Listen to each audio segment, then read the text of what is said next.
Bienvenue dans French Baratin avec Cécile, Sibylle et Raphaël. En 2022, la deuxième personnalité masculine préférée des Français est un astronaute qui s'appelle Thomas Pesquet. Après 2 séjours dans la Station spatiale internationale, l'ISS, ce Normand nous fait rêver en partageant sur Internet les photos de ses activités dont l'objectif pourrait bien être d'aller un jour sur Mars. Le 16 novembre 2022, un programme qui pourrait transformer ce rêve en réalité a démarré. C'est le programme Artemis. Une fusée géante a décollé depuis le centre spatial Kennedy en Floride en direction de la Lune. L'objectif était de tester le lanceur SLS et son vaisseau Orion, qui seront ensuite utilisés pour envoyer des humains sur la Lune. Ce programme de la NASA, en partenariat avec les agences spatiales européennes, canadiennes et japonaises, a 2 objectifs. Le premier est une exploration durable de la Lune à travers des missions régulières et l'installation d'un poste permanent sur le sol lunaire. Le second est de tester et mettre en place les équipements et procédures dont on aura besoin pour envoyer un jour des humains sur Mars. Mais envoyer des humains sur Mars, c'est un défi technique et humain qui dépasse largement tout ce qu'on a pu inventer pour aller sur la Lune. Les robots, eux, atterrissent sur la planète rouge depuis longtemps. Alors les humains doivent-ils eux aussi aller sur Mars ? C'est la question du jour dans French Baratin. Alors du coup, comme on le fait maintenant depuis plusieurs épisodes, je vais commencer par vous poser quelques questions pour voir ce que vous connaissez sur ce sujet. Donc la première question que j'aimerais vous poser, c'est quelle est la distance entre la Terre et Mars à votre avis ? Alors, moi je ne connais pas la distance, mais je sais que la durée c'est entre 6 et 9 mois. Donc je n'ai pas fait les calculs, mais peut-être que Sibylle va pouvoir m'aider. Oui, oui, je vais pouvoir t'aider parce que malgré tous mes efforts pour ne pas anticiper sur les questions du quiz, j'ai regardé hier soir un documentaire qui donnait la réponse et le chiffre s'est gravé dans ma mémoire. Je crois que c'était autour de 55 millions de kilomètres, il me semble. Ouais. Lorsque Mars et la Terre sont le plus proches, c'est-à-dire ce qu'on appelle lorsque Mars est à son périgée, parce que Mars et la Terre sont à des distances différentes selon les moments. Oui, tout à fait. Au périgée, Mars est à 56 millions de kilomètres et à l'apogée, elle est à 405 millions de kilomètres de la Terre. Wow. Par comparaison, en fait, la Terre est à 384 400 kilomètres en moyenne de la Lune. Donc c'est voilà, un ordre de grandeur complètement différent, quoi. Oui, j'avais vu que Mars, c'est 200 fois plus loin que la Lune, c'est ça. Ouais, donc c'est pas le même voyage, quoi. non, rien à voir. Ensuite, à votre avis, en quelle année a eu lieu le premier survol de Mars et par quel pays ? Alors, j'en ai aucune idée. Survol. Allez, je vais dire, mais complètement au pif, les années 90, et je vais dire par les États-Unis. Pas du tout. Enfin si, pour les États-Unis, tu as tout à fait raison, mais l'année, c'est en 1965. Ah oui. Donc même avant qu'on aille sur la Lune. Même avant qu'on aille sur la Lune, tout à fait. C'est la sonde spatiale Mariner 4 qui a survolé Mars. Le 15 juillet 1965. Alors c'était juste un survol en fait. La sonde s'est pas mise en orbite, elle allait ailleurs, mais elle a survolé Mars sur son trajet.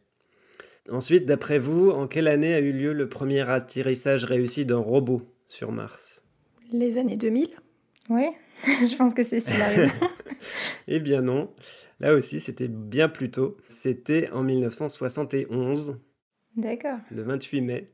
L'URSS a réussi à poser un robot sur Mars qui a pris une première image partielle et ensuite le contact a été perdu au bout de 14 secondes après le début de la transmission. Donc ça n'a pas été une réussite complète, mais n'empêche qu'un robot a pu être posé sans qu'il se crache sur Mars en 71, le 28 mai 71. Ok.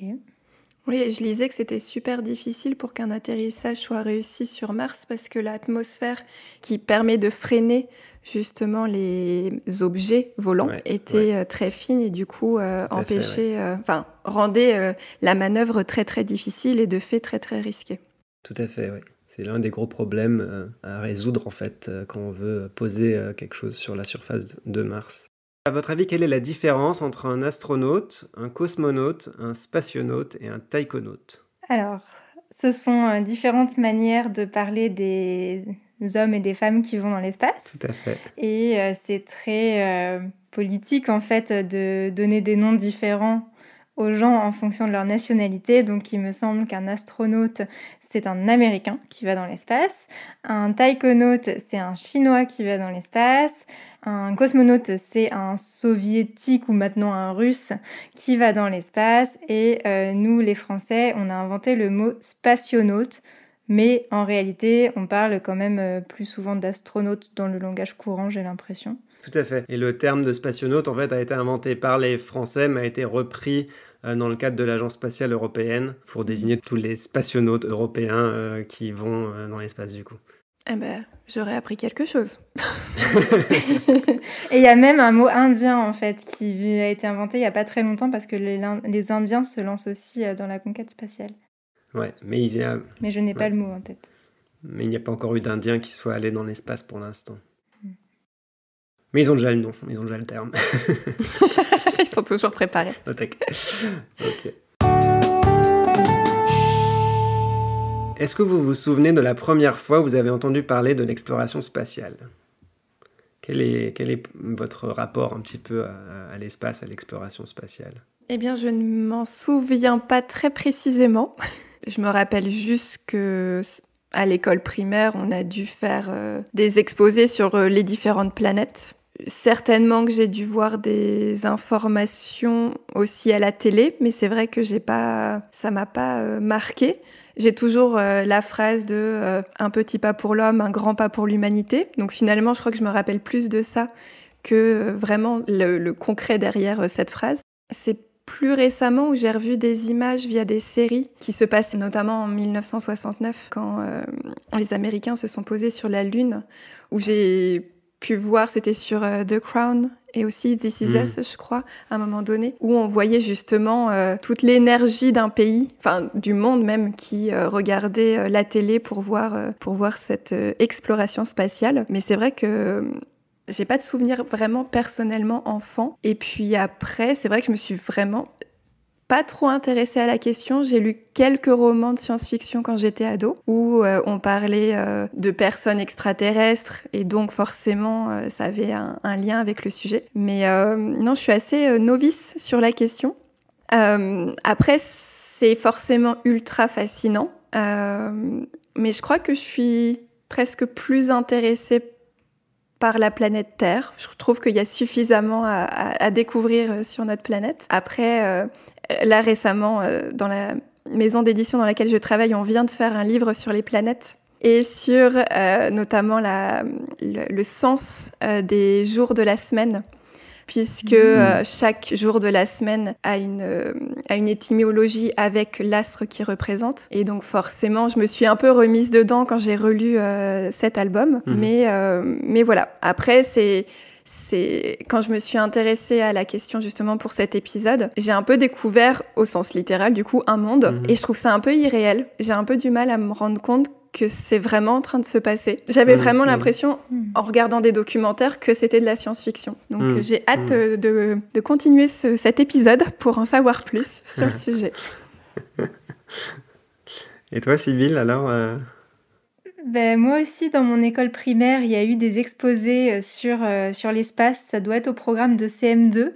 Et je me souviens en particulier d'un exposé où mes camarades de classe nous ont appris une phrase qui est toujours restée dans ma tête et qui permettait de connaître l'ordre des planètes en partant du Soleil. Donc la phrase, c'est « Mon vieux, tu m'as jeté sur une nouvelle planète ». Donc c'est pour dire Mercure, Vénus, Terre, Mars, Jupiter, Saturne, Uranus, Neptune, Pluton. Et en fait, c'est un petit peu drôle parce que maintenant, Pluton n'est plus vu comme une planète, donc on reste coincé à nouvelle. Et ça veut rien dire, mon vieux, tu m'as jeté sur une nouvelle. Il faudrait retrouver une meilleure phrase. Voilà, donc il y avait eu ce moment-là avec cet exposé que j'avais beaucoup aimé. Et puis, je pense que j'avais déjà découvert un peu le sujet dans un magazine pour enfant, je crois de 7 à 12 ans, quelque chose comme ça, qui s'appelle Astrapi et qui faisait pas mal de petits documentaires sur ce genre de sujet. Et moi, ça me fascinait un peu. J'aimais bien lire des choses là-dessus, donc c'est plutôt quelque chose qui me plaisait, sans pour autant que je me passionne complètement pour le sujet.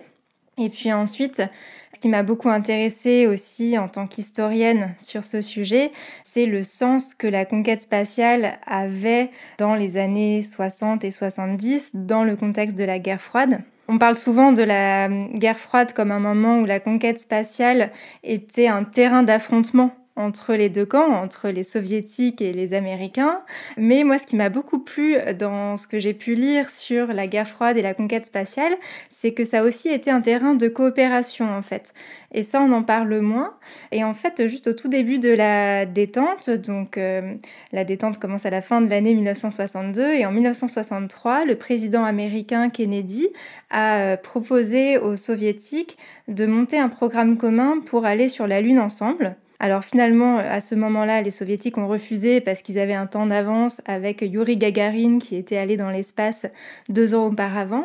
Mais il y a une coopération qui s'est quand même mise en place à partir surtout de 1969 et qui a abouti en 1975 à une rencontre dans l'espace entre un vaisseau américain Apollo et un vaisseau soviétique Soyouz.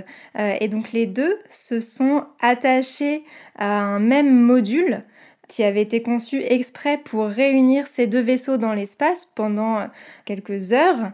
Et ça a permis des images assez exceptionnelles de l'astronaute et du cosmonaute qui se serraient la main et qui ont même fait semblant de boire ensemble, de trinquer ensemble.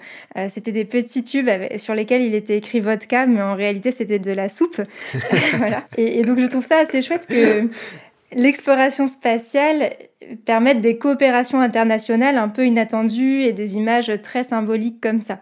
Et dans le même ordre d'idée, une autre anecdote ou un autre événement historique que j'aime bien, c'est en 1968, lorsque les Américains qui faisaient partie de la mission Apollo 8 sont allés autour de la Lune, ils ont pris pour la première fois une photo de la Terre depuis l'espace, et ça a complètement changé la vision que certains pouvaient avoir de la Terre en fait, parce que cette première photo de la surface terrestre prise depuis l'espace est aussi la première photo où on pouvait voir notre monde sans frontières et sans focus sur la région du monde dans laquelle on habite, puisqu'habituellement sur les cartes géographiques, on met toujours son pays au milieu et il y a des frontières qui sont pas toujours dessinées pareil selon notre vision du monde. Et là, en fait, le fait de voir une photo de la Terre depuis l'espace, ça a permis aussi, pour certains en tout cas, une prise de conscience du fait que la Terre était unique et qu'on habitait tous le même vaisseau en quelque sorte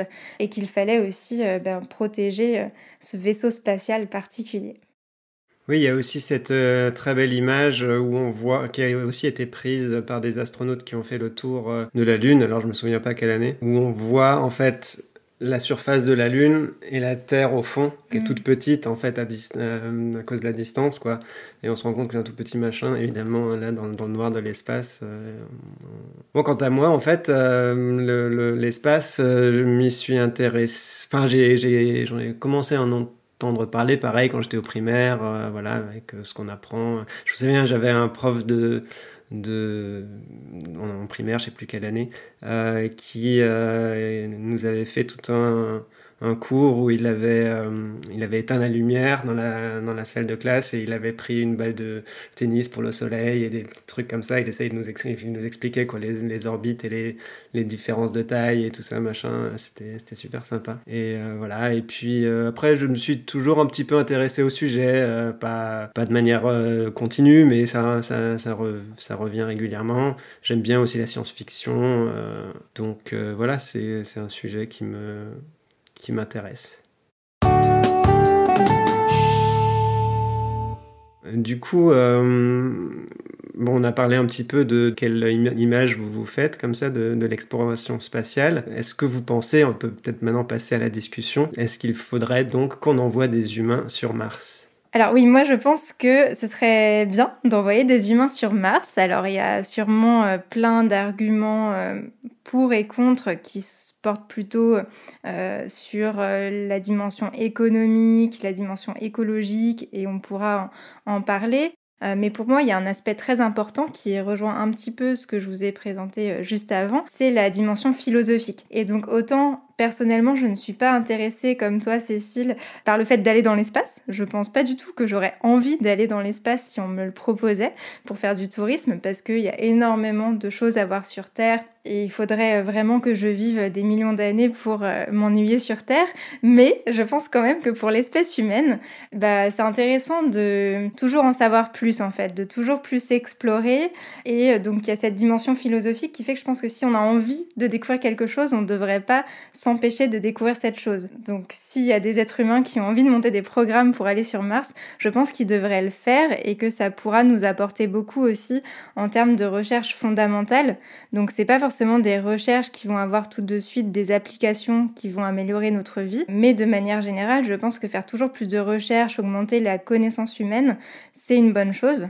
Donc il ne faut pas être naïf, et c'est vrai qu'il y a toute une partie de l'exploration spatiale et de la conquête de l'espace qui n'a comme objectif que, par exemple, de gagner plus d'argent grâce à des satellites qu'on envoie dans l'espace, ou même il y a un risque peut-être parfois de militarisation de l'espace, que l'espace puisse être un nouveau terrain de guerre.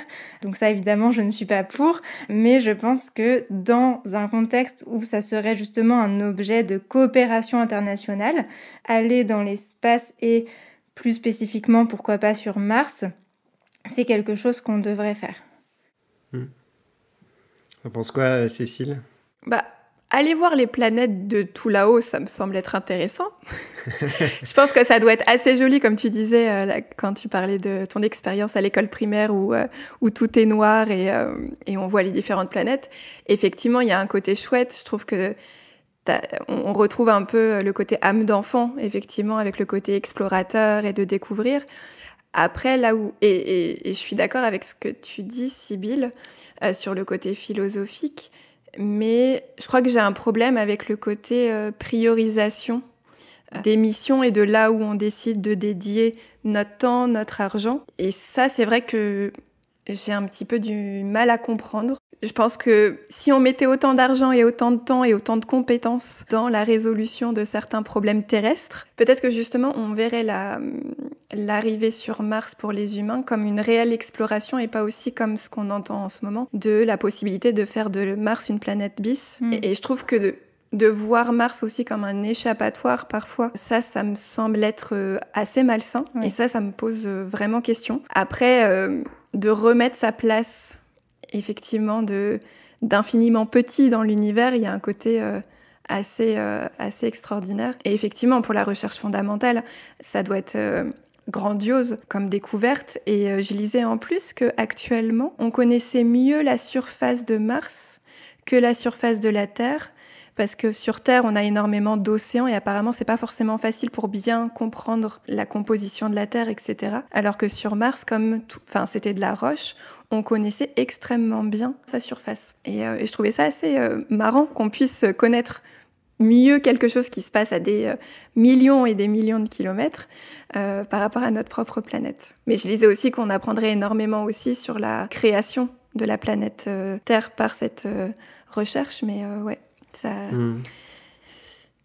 fait un petit peu peur d'une certaine façon. Et toi, Raph ? Oui, moi je trouve ça vraiment quelque chose de fascinant en fait, de faire des découvertes justement sur Mars, sur sa formation, sur ce qui s'est passé en fait, pourquoi tout d'un coup le climat a changé de manière absolument radicale là-bas pour que cette planète devienne tout d'un coup enfin pas tout d'un coup, j'imagine que ça a été un processus, mais devienne une planète et plus que de la roche et une planète a priori sans vie, même si maintenant on sait qu'il y a quand même très certainement des formes de vie primitives, des bactéries là-bas. Et voilà, donc en termes, comme tu disais, Sybille, en termes de recherche, d'exploration, je trouverais ça dommage de ne pas le faire, effectivement, parce qu'on pourrait apprendre beaucoup de choses. Après, par rapport à ce que tu disais, Cécile, sur l'investissement, qu'on pourrait investir mieux son argent, etc., c'est vrai que fondamentalement, je suis tout à fait d'accord, il y a plein de problèmes à résoudre sur Terre dans lesquels on devrait investir. Mais c'est vrai aussi que, en fait, quand on regarde, c'est pas forcément ça qui coûte le plus cher, en fait. Par exemple, j'avais justement vu un TEDx, en fait, où Thomas Pesquet avait été intervenu. Alors bon, évidemment, Thomas Pesquet, il est pour, hein, mais il disait comme argument que le programme Apollo, qui avait duré une dizaine d'années pour envoyer des humains sur la Lune, quand même pas une mince affaire, avait coûté 150 milliards de dollars, et ça a duré une dizaine d'années, alors que la guerre en Irak et en Afghanistan a coûté 1200 milliards de dollars pour la même décennie. Enfin, pas la même décennie, mais pareil pour une dizaine d'années. Donc, on a comme ça des choses où on pourrait arrêter de dépenser de l'argent si on le décidait. Alors évidemment, les guerres, c'est pas demain qu'on va arrêter d'en faire, ça serait bien, mais ça reste un peu utopique de penser que ça s'arrêterait là. Mais n'empêche que je pense qu'on peut trouver l'argent ailleurs et que c'est pas forcément là qu'il faut enlever l'investissement. J'avais pas prévu de faire une guerre avec cet argent. Non, bien sûr, non, évidemment. Non, mais c'est très intéressant ce que tu dis. Et effectivement, de toute façon, quand on dit qu'il y a pas assez d'argent pour faire des choses, c'est qu'on a décidé de pas utiliser cet argent pour faire cette chose-là. L'argent, il y en a. Ça dépend où est-ce qu'on le place. Complètement. Évidemment, je suis complètement d'accord avec ça. C'est clair que l'exemple de la guerre est un exemple extrême et bon, c'est un argument qui est potentiellement un peu foireux dans la mesure où vraiment ce sont deux choses très opposées et que la guerre est quelque chose qu'on n'arrêtera pas comme ça. Il y a plein de domaines dans lesquels on peut agir pour récupérer de l'argent qu'on investirait dans d'autres choses que l'espace, plutôt que d'arrêter de financer les programmes spatiaux à la place. Mais je savais pas du tout que c'était les mêmes ordres de grandeur. C'est beaucoup moins du coup. C'était 1000... Non, t'avais dit combien ? C'était 150 milliards pour le programme Apollo versus 1200 milliards. Ah, d'accord. Ah oui. C'est quasiment 10 fois. Ah oui, excuse-moi. Oui, j'étais déjà en mode c'est le même ordre de grandeur, c'est déjà énorme. Et en fait, ok. D'accord, ok.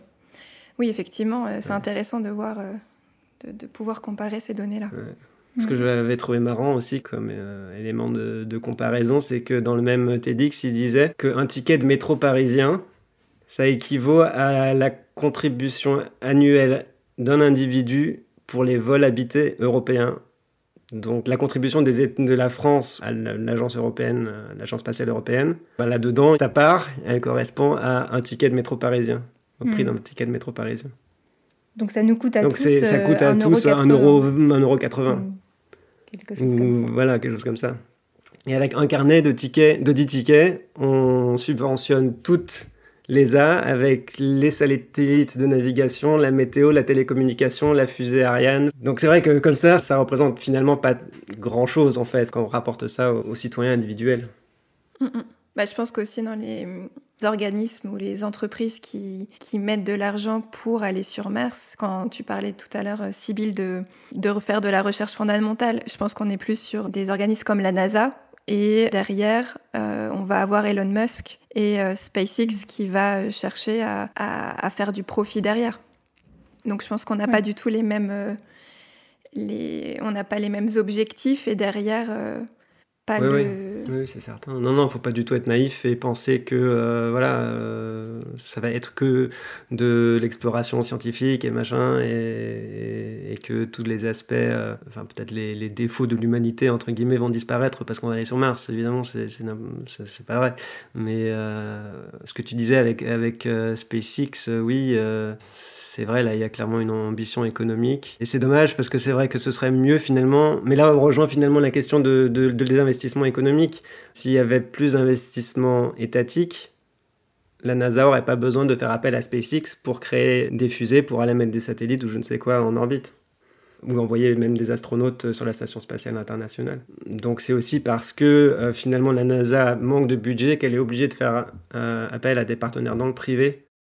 Et sur ces comparaisons entre le coût de la guerre et le coût de l'exploration spatiale, moi ça me fait penser aussi aux comparaisons qu'on peut faire en termes de dépenses de gaz à effet de serre en fait, parce que j'avais vu que aller sur Mars potentiellement, ou en tout cas aller dans l'espace, ça coûte beaucoup moins cher en gaz à effet de serre que tout simplement les avions qu'on utilise tous les jours.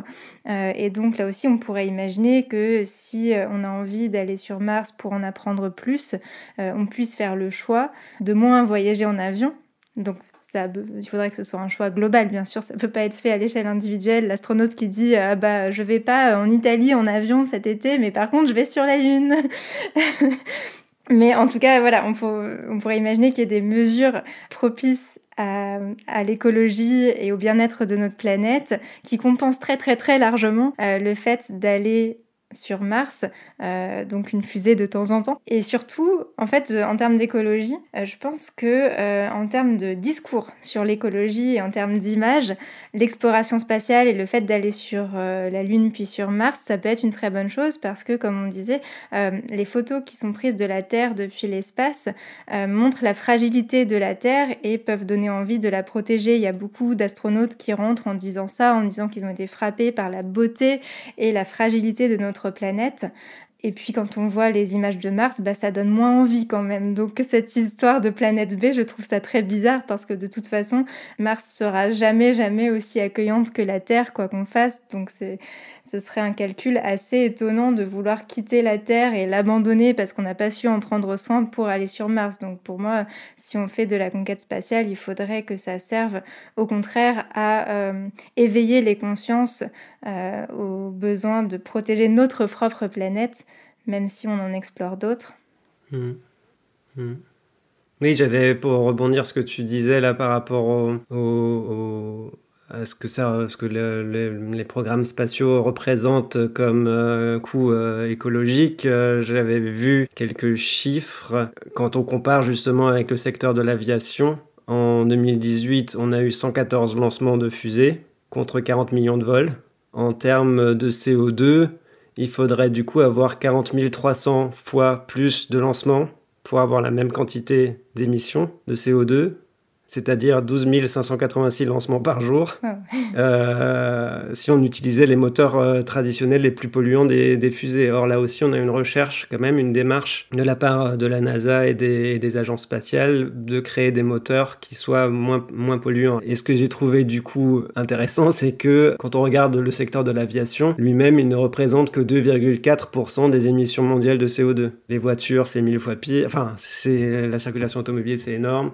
L'agriculture, c'est énorme, les industries sont énormes. Il y a plein d'endroits comme ça qui représentent une bien plus grosse part de l'émission de CO2. Et du coup, le chiffre final, ça faisait que l'émission de CO2 par les fusées ne représenterait que 0,0000059% des émissions mondiales en CO2. Ouais. Je trouve ça super intéressant pour... pertinent comme argument pour les fusées. Par contre, pour l'aviation, je trouve que c'est déjà beaucoup, en fait, plus de 2%, et que 2% plus 2%, ça fait beaucoup. Sûr, donc, il y a des limites forcément à cet argument, mais là, 0,0, etc. Oui, Après, c'est marrant parce que c'est pas écologiquement, je crois que moi, que ça m'interroge le plus. C'est plus aussi, on est des humains, on vit sur Terre, on fait pas vraiment que du bien à la Terre, surtout en ce moment. Et on va aller sur une autre planète. Alors si ça reste que scientifique, du coup, ok. Mais dans quelle mesure on va perturber l'écosystème? Je sais pas si on peut parler d'écosystème sur Mars, mais l'environnement martien, est-ce qu'on peut avoir un impact négatif s'il y a de la vie? Quel impact notre présence va avoir sur eux? Et si on décide justement de pas faire juste des expériences scientifiques, mais comme le veut Elon Musk, de coloniser cette planète, jusqu'où on est prêt à aller? J'ai découvert le verbe terraformer pour rendre habitable une planète, un peu pour la rendre un peu comme la Terre. Et ça m'a perturbée de voir qu'en plus c'était pas complètement impossible, même si ça prendrait du temps et que certainement ça restait utopique, mais quand même, et qu'en plus, pour y arriver, potentiellement, il faudrait des bombes atomiques. Ça permettrait de réchauffer les calottes, apparemment, qui permettraient de libérer du CO2, qui permettraient de réchauffer l'atmosphère, de l'épaissir. Et bref, alors c'est forcément un scénario assez fou, mais ouais, ça me pose quand même beaucoup de questions, de se dire, est-ce que surtout la fin justifie les moyens, et justement dans l'infiniment grand, est-ce qu'on a une place pour changer, pour modifier un écosystème et le système solaire? Je suis... Oui, je suis plutôt d'accord avec ce que tu dis là. C'est vrai qu'au stade où on en est actuellement, c'est une drôle d'idée, quoi. Je veux dire... Non, mais c'est vrai, j'ai regardé ce documentaire d'Arte qui s'appelle Thomas Pesquet, Objectif Mars. Donc c'est un documentaire où l'on voit à la fois l'expérience, on suit Thomas Pesquet dans sa première mission sur la station spatiale internationale, et en parallèle ils abordent tous les défis techniques et humains que ça représenterait d'envoyer des astronautes sur Mars. Et ce qui m'avait vraiment beaucoup frappé, c'est rien que la problématique de l'adaptation du corps humain à l'espace, qui est quand même extrêmement compliqué. Enfin, et c'est d'ailleurs un peu drôle comment ce sujet n'est abordé qu'à moitié par les astronautes, finalement, eux-mêmes. Enfin, ils abordent malgré tout ce sujet dans le documentaire. Et ça crée un gros problème sur la structure osseuse, par exemple. Il y a une perte de densité osseuse de 7% au bout de 6 mois, je crois, à mettre en comparaison avec 2% chez une femme ménopausée sur un an, qui est complètement dingue quand même. La perte musculaire est énorme aussi. Ils sont obligés de faire du sport plusieurs heures peut-être 1 ou 2 heures par jour dans la station spatiale internationale pour compenser. Et malgré tout, quand ils arrivent sur Terre, ils sont flasques comme des... Voilà, ils sont complètement ramollos.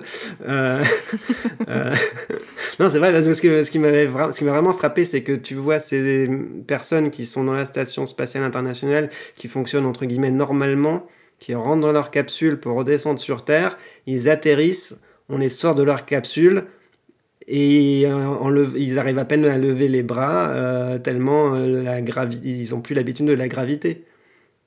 Donc, voilà, l'homme n'est vraiment pas fait pour vivre dans l'espace.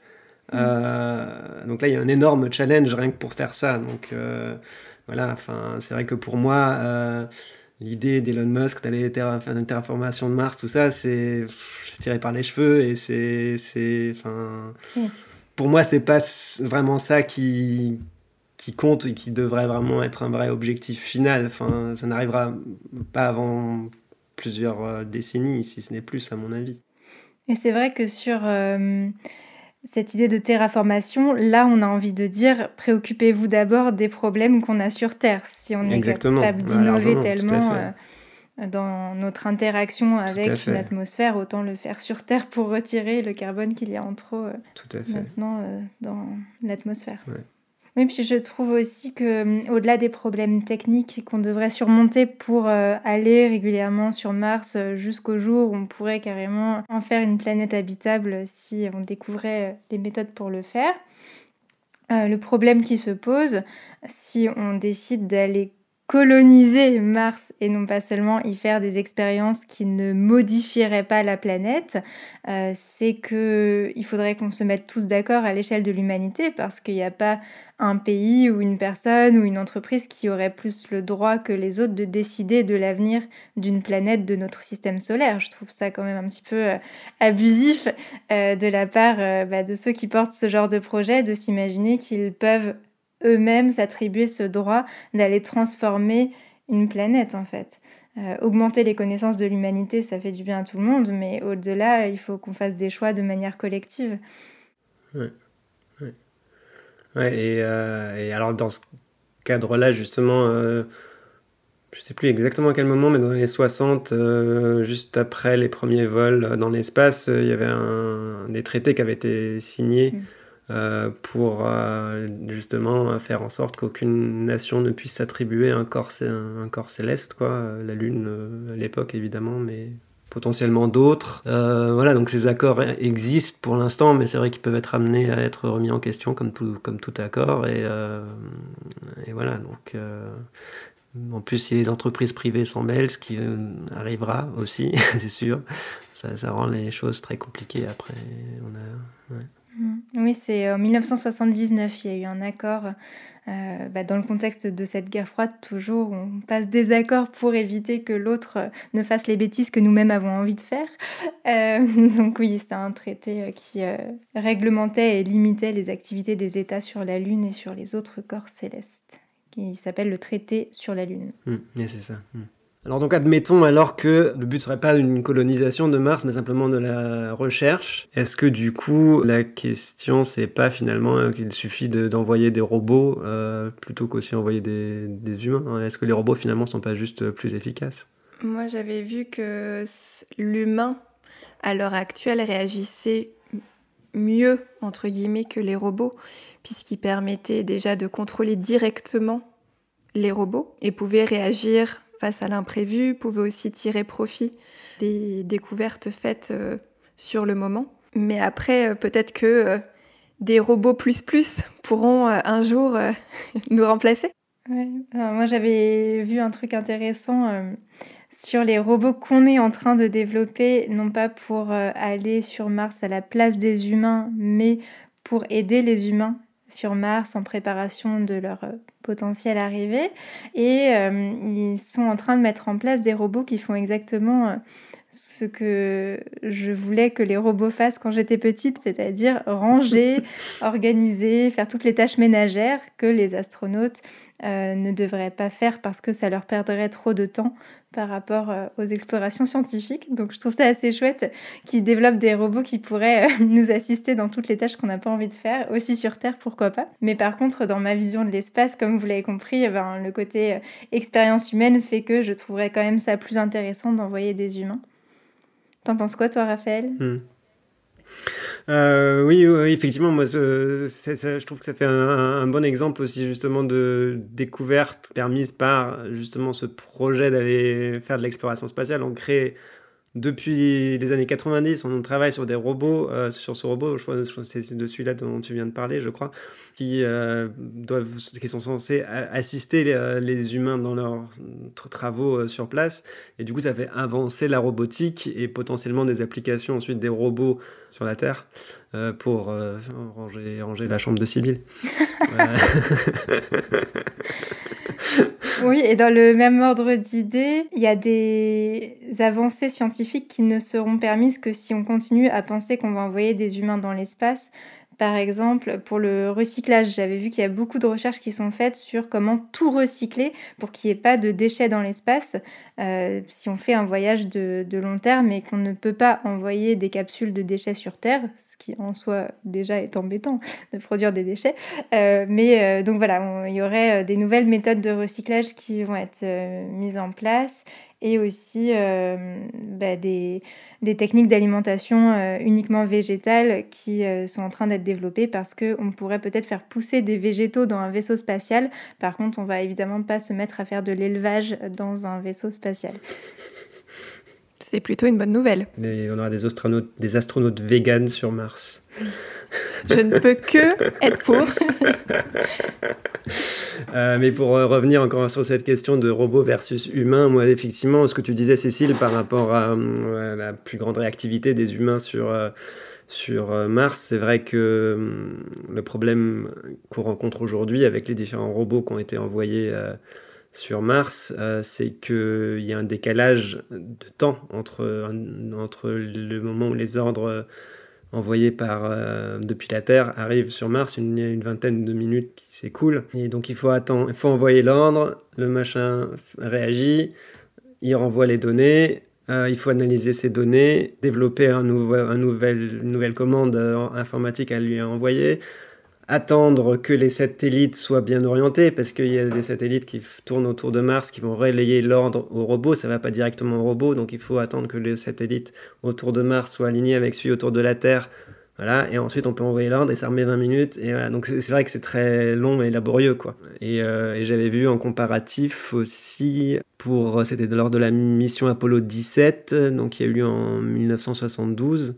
Les astronautes qui étaient sur place ont exploré en 3 jours 36 km de la surface et ramené 110 kg de roches sélectionnées sur place par un astronaute géologue. Alors que la mission Curiosity, donc qui est un robot qui était envoyé sur Mars, a parcouru 5 à 20 km en 2 ans et analysé seulement 70 échantillons. Donc là, on a vraiment cette absence, ce manque de réactivité, cette lenteur des robots qui ne peuvent pas se déplacer à une vitesse très importante sur la surface non plus. Voilà, et même la dernière mission Persévérance doit parcourir une 15aine de kilomètres et ramener 20 carottes de sol. Donc c'est pas grand-chose non plus.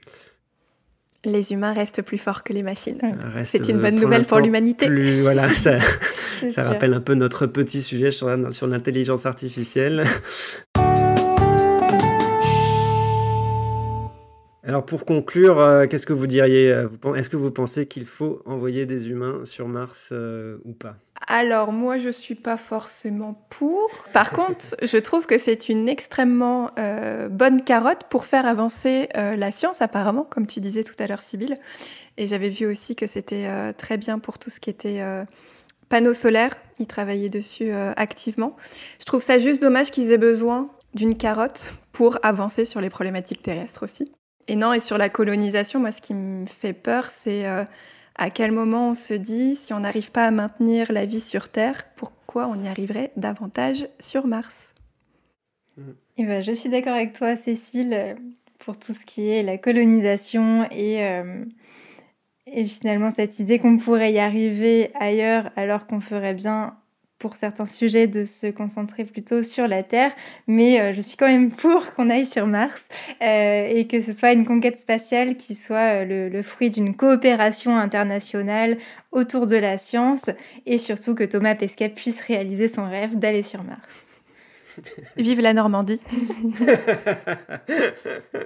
Alors moi, je suis plutôt en faveur de l'idée d'envoyer des humains sur Mars, même si je pense qu'il faut faire attention aux dérives. Je suis plutôt en faveur d'une présence scientifique et d'une recherche sur les origines du système solaire, le climat qu'il y a pu y avoir sur la surface de Mars, comment la vie aussi est apparue, parce que l'une des grosses questions qu'on n'a pas encore résolues, c'est comment vraiment on est passé de molécules inertes à la vie. Ouais, un jour, il y avait juste du carbone, du machin, du truc, des molécules inertes.